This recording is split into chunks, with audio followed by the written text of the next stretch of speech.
बिस्मिल्लाहिर्रहमानिर्रहीम। दोस्तों अस्सलाम वालेकुम। आज की इस वीडियो में हम डिस्कस करेंगे कि लेजर को कैसे हम मेंटेन कर सकते हैं और लेजर में कौन सा फार्मूला और कैसे हम इसमें फार्मूला अप्लाई करेंगे। तो ये मेरे पास एक लेजर है जिसका मैंने फॉर्मेट ऑलरेडी मेंटेन किया हुआ है और इसमें कुछ ट्रांजैक्शन जो है वो भी मैंने पोस्ट कर ली है, लेकिन सिर्फ इसमें जो है ये फार्मूला जो है वो अप्लाई करना रह गया है। क्योंकि अगर मैं इसको यहाँ पे मेंटेन करता और उसके बाद मैं इसमें जो है ट्रांजैक्शन पोस्ट करता तो काफ़ी ज़्यादा टाइम वेस्ट हो जाना था। तो इसलिए मैंने एक बना बनाया लेजर उठा लिया है और इसमें हम सिर्फ फार्मूला जो है वो अप्लाई करेंगे। तो ये मेरे पास ऊपर कंपनी का नेम लिखा हुआ है, Kaiser and private limited company. Basically ये वो कंपनी है जो ये लेजर मेंटेन कर रही है, बना रही है। उसके बाद मैंने प्रिंट डेट लिखा हुआ है 25/9/2018 यानी 25 सितंबर 2018 कि जिस डेट को मैं इसका प्रिंट लूँगा। उसके बाद जो है जर्नल लेजर मैंने लिखा है और उसके नीचे जो है मैंने टाइम पीरियड लिखा है कि ये लेजर कहाँ से कहाँ तक मैं इसको जो है मेंटेन करूँगा। बेसिकली ये 1 जुलाई 2018 से लेकर 30 जून 2019 तक ये एक साल का जो है लेजर इसको मैं मेंटेन करूँगा। यानी पूरे एक साल का जो है मैं इस लेजर में जो है पोस्टिंग करूँगा। और उसके बाद मेरे पास यहाँ पे लेजर है, कंपनी नेम है आसिफ कारपोरेशन। बेसिकली ये वो कंपनी है कि जिससे हम चीज़ें परचेज करेंगे। अब यहाँ पे मेरे पास लेजर जो है इसमें date, particulars, invoice number, check number, debit credit फिर बैलेंस। अब यहाँ पे हम बैलेंस जो है यहाँ पे हम इसमें फार्मूला अप्लाई करेंगे। तो सबसे पहले जो मेरे पास डेट है 1 जुलाई 2018 को मैंने कुछ गुड्स परचेज की है जिसका जो इनवाइस नंबर है वो 2 है और उसकी जो वैल्यू है वो 15,000 है। इसी तरह 15 जुलाई 2018 को मैंने गुड्स दोबारा परचेज की है, इनवाइस नंबर 10 है और उसकी जो वैल्यू है इनवाइस की वो 12,000 रुपये। इसी तरह तीसरे नंबर पे मैंने 19 अगस्त 2018 को फिर गुड्स परचेज की है इस आसिफ कारपोरेशन से जिसका इनवाइस नंबर 22 है और जो गुड्स मैंने परचेज की है उसकी जो वैल्यू है कॉस्ट है वो 25,000 रुपये है। उसके बाद मैंने 25 अगस्त 2018 को चेक पेड बैंक अल हबीब लिमिटेड, यहाँ पे मैंने चेक नंबर लिख दिया है 18,000 रुपये। इसी तरह फिर 12 सितंबर 2018 को मैंने चेक पे किया है बैंक अल हबीब का, चेक नंबर मैंने लिख लिया है और साथ में मैंने उस चेक की जो वैल्यू है उसको भी मैंने यहाँ पे पोस्ट कर दिया है।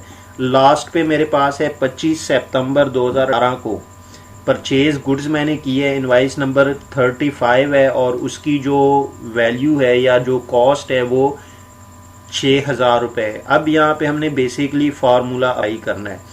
अब देखें सबसे पहले तो हम यहाँ पे डेबिट और जो क्रेडिट है हमारे पास, हम यहाँ पे इसमें फार्मूला अप्लाई करते हैं कि देखिए मैं यहाँ पे इसको जो है सेलेक्ट कर लेता हूँ और जहाँ पे मैंने इसको टोटल करना है वहाँ पे मैं इसको छोड़ देता हूँ और ये जो सम का जो मेरे पास फंक्शन आ रहा है ऊपर मैं इस पर क्लिक कर लूँगा ऑटो सम का। तो जैसे ही मैंने क्लिक किया ये देखिए मेरे पास ये टोटल आ गया।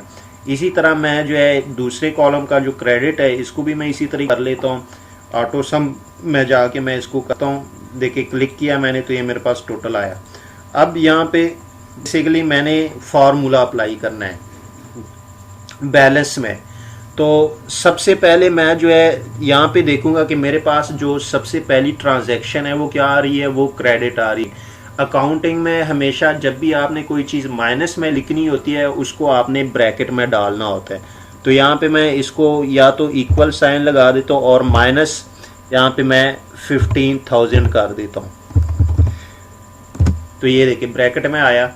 अब यहाँ पे जो डेबिट क्रेडिट है इसका मतलब है कि मैं इसको क्रेडिट लिखूंगा। क्रेडिट क्यों लिखूंगा? क्योंकि ये मेरी लायबिलिटी है, ये मैंने पेमेंट करनी है इस बंदे को फ्यूचर में।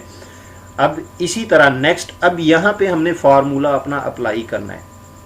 अब देखें यहाँ पे मैं इक्वल साइन लगाऊंगा और जो इस सेल से ऊपर वाला जो बैलेंस का जो सेल है यहाँ पे मैं रेफरेंस दूंगा उस सेल का। जिस तरह ये देखिए मेरे पास आई है और ये मेरे पास 9 है, I9। तो यहाँ पे मैं लिखूंगा I9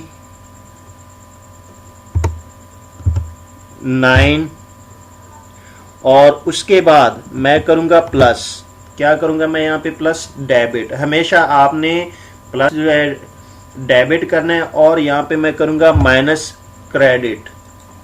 जैसे ही मैं माइनस क्रेडिट करूँगा, देखिए मैंने इसको जैसे ही एंटर किया है तो ये मेरे पास 27,000 आ गया। यानी पहले मैंने परचेज किया था 15,000 रुपये, फिर मैंने परचेज किया 12,000 रुपये। तो मैंने जैसे ही इसको प्लस किया तो 27,000, इसका मतलब है कि ये 27,000 रुपये मैंने देने हैं, ये मेरी लायबिलिटी है। तो इसको भी यहाँ पे हम जाके क्रेडिट लिख लेंगे। अब जैसे ही मैं अगर मैं नेक्स्ट आपको दिखाता हूँ कि कैसे मैं करूँगा। ये देखिए मैंने इक्वल साइन लगाया। अब ये जो इस सेल में, जिस सेल में हम बैठे हैं, देखिए यहाँ सेल में बैठे हैं I11 में हम बैठे हैं, यानी I11 से ऊपर जो हमारे पास सेल है वो है I10 को हम सेलेक्ट कर लेंगे। तो उसके बाद हम इसमें दोबारा प्लस करेंगे डेबिट और माइनस करेंगे क्रेडिट। जैसे ही हम इसमें माइनस करेंगे हम एंटर दबा देंगे। तो जैसे ही हम एंटर दबाएंगे, देखें इसने क्या किया है, इसने 27,000 में 25,000 और प्लस कर लिया। यानी हमारे पास यहाँ पे माइनस था तो ये भी हमारे पास एक किस्म का क्रेडिट जो है ये हमारे पास माइनस है, यानी हमने ये पैसे देने हैं। तो माइनस माइनस जो है वो प्लस हो गया और साइन हमारे पास माइनस ही रहा। यानी यहाँ पे हमने 52,000 रुपीज़ जो है इस आसिफ कारपोरेशन को पे करने हैं। तो यहाँ पे भी मैं क्रेडिट लिख लूँगा क्यों, ये पैसे हमने देने हैं। इसी तरह अब नेक्स्ट मेरे पास जो आ रहा है डेबिट की ट्रांजैक्शन है। अब आप देखें यहाँ पे मैं करता हूँ इक्वल साइन। अब ये जो मेरे पास रो है, ये मेरे पास रो है 12 और कॉलम है मेरे पास I।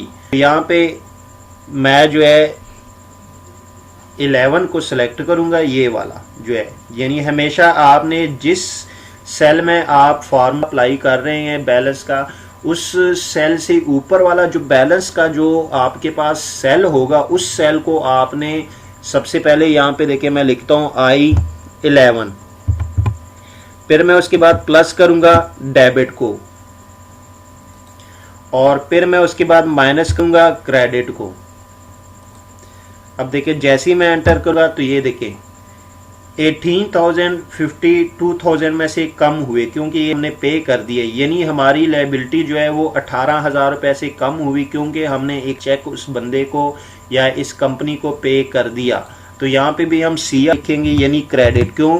क्योंकि यहाँ पे हमारे पास जो वैल्यू है वो किस में आ रही है, वो हमारे पास माइनस में आ रही है, क्रेडिट आ रही है। तो इसलिए हम यहाँ पे क्रेडिट लिखेंगे। इसी तरह आप जो है नेक्स्ट जो आपके पास इसकी जो एंट्री आ रही है आप उसको भी इसी तरह कर सकते हैं। देखिए हम जो यहाँ पे हमारे पास जो ये रो है, सेल है, रो हमारे पास 13 है जिसमें हम ये फार्मूला अप्लाई कर रहे हैं और हमारे पास कॉलम जो है वो हमारे पास I है, यानी I13 में हम इसको अप्लाई कर रहे हैं। तो I13 के ऊपर जो हमारे पास जो सेल होगा उसको हम यहाँ पे सबसे पहले लिखेंगे। यानी हमारे पास है I12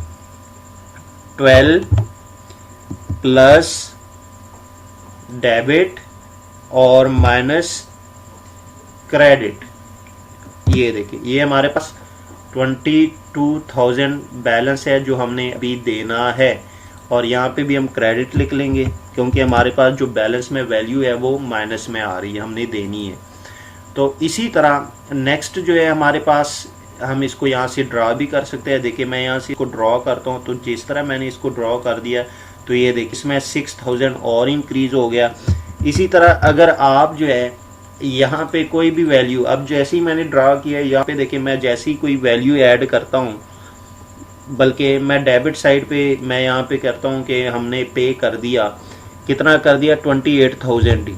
ये देखिए मैं यहाँ पे 28,000 की वैल्यू एंटर करता हूँ तो ये देखिए मेरे पास बैलेंस जो है 0 हो गया। यानी अभी हमने इस बंदे को कोई पेमेंट नहीं करनी।